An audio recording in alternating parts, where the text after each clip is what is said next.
from the small beginnings. Ngayong umaga, may mga extreme record holder tayong makikilala at tayo mga masinta gamit ang lakas. At ano ang pinaka-in-demand na kanta?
Oras na para sa isang extreme record sa sports.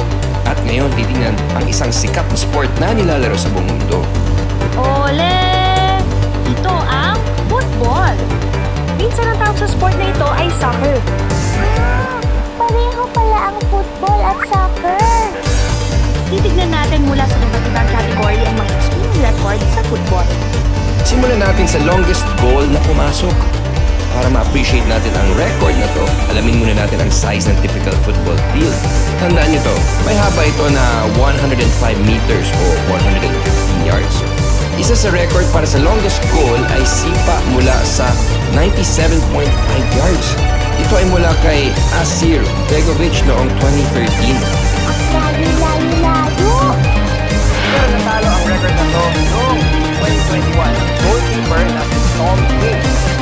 Ito ay nagmasok ang sipa niya mula sa 105 yards sa dapat na import country at Cheltenham Town. Nalaman nila ito sa January 2021 na nag-score si King ng goal kick.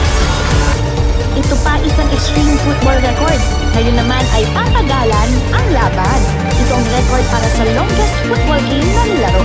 Pero bago namin ipakita sa inyo ang extreme record na to, tayo niyo bang hulaan kung gaano katagal to? 1 oras? 2 oras? O 5 oras? Wala pa sa kalahati ang mga sagot nyo.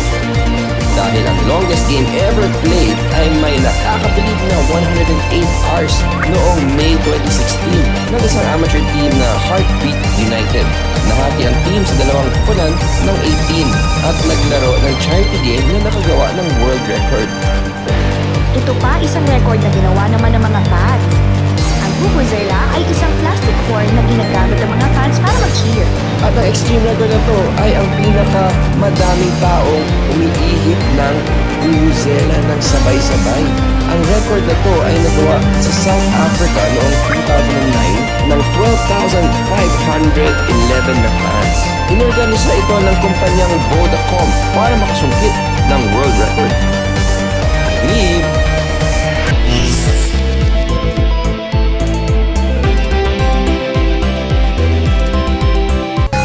Balikan natin ang extreme records sa football.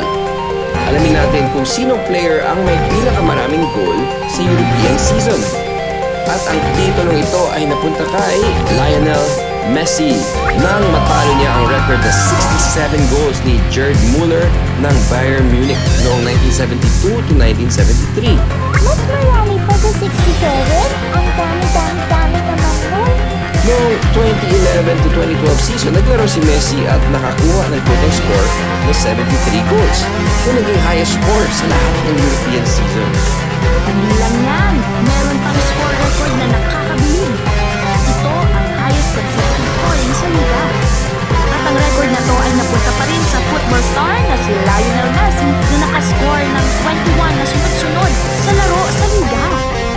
Nalagpasan niya ang record na 16 ni Theodor Federer noong 1937 to 1938 season. Lubos na ang oras para sa listahan ng extreme football records. Kaya time out muna. Ibang listahan naman ang goal nating alamin sa tulong ng extremes.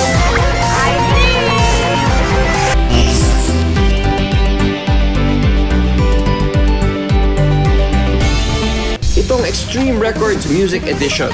Ngayon ay pag-uusapan naman natin ang mga nakakabilib na records sa mundo ng show business. Tutukan natin ang extremes sa recording industry.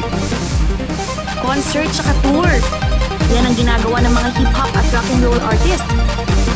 Para sa mga extreme records sa music industry, syempre, may iba't ibang categories tayong sisilipin. Yo! Yo! Put it down! Simulan natin sa pinakamaraming words sa isang kanta. Dito papasok ang importanteng parte ng kanta, ang lyrics. At sa hip-hop genre, lyrics ang nagdadala. Kaya di nakakagulat na ang may hawak ng titulo na to ay sikat sa mundo ng hip-hop. Walang iba kundi si Eminem sa kanta niyang Rap God na may 1,560 words sa loob lang ng 6 minutes. Kung bibilangin natin ay parang meron itong 4.28 words per second. Ang bilis-bilis-bilis naman nun! Ito pang extreme. Isa sa pinakamalamig na lugar ay ang Siberia. Ano pong collection ng malamig na lugar sa music? Ito kasi ang record para sa naganap na coldest concert. Ang nag-perform dito ay si musician-singer Charlie Simpson na pumunta pa sa Oymyakon, Siberia sa Russia. Nag-perform siya sa temperature na negative 96.16 Fahrenheit o negative 35 degrees Celsius para i-promote ang kanyang debut solo album. Mula sa Siberia ay punta naman tayo sa cyberspace at social media. Ito naman ay para sa record na most viewed music video of all time. Kanino po kaya yan? Sa banda? O sa solo artist? Ang sagot ay Baby Shark Dance ng Pink Pong. Ang pambatang viral song na ito ay may 12.85 billion views sa YouTube noong 2023.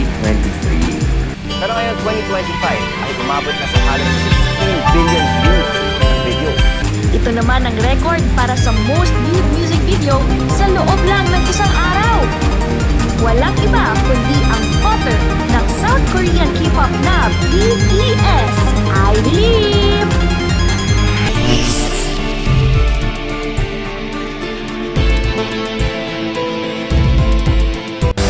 Pag-usapan naman natin ang rock music. Dito maririnig ang Extreme World Record na shortest commercially released song. At ito ay sa heavy metal group na Napalm Death na gumawa ng kantang You Suffer na may exceed na 1.316 seconds. Nagsimula ito bilang biruan lang nila pero naisip ng banda na i-release itong single noong 1989 at nakakuha ito ng world record. Mula sa pinakamaiksi, ito naman tayo sa pinakamahabang na record na kanta. Ito ay nai-record ng 48 hours at nirelease ng Canadian singer na si Earthina. Ang kantang may title na Sympathy ay may haba na 48 hours at 39 minutes.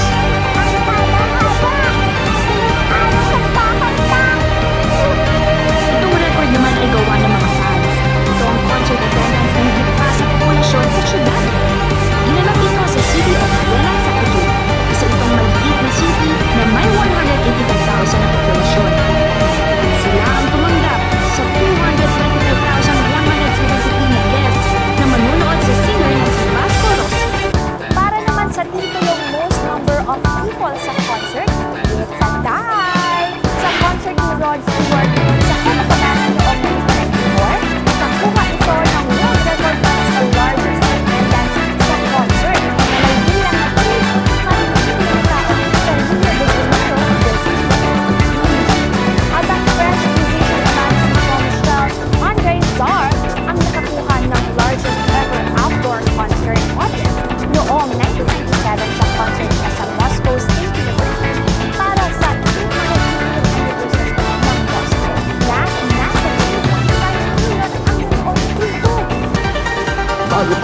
Pagkatapos, balikan natin ang mga naisulat sa ating extreme records.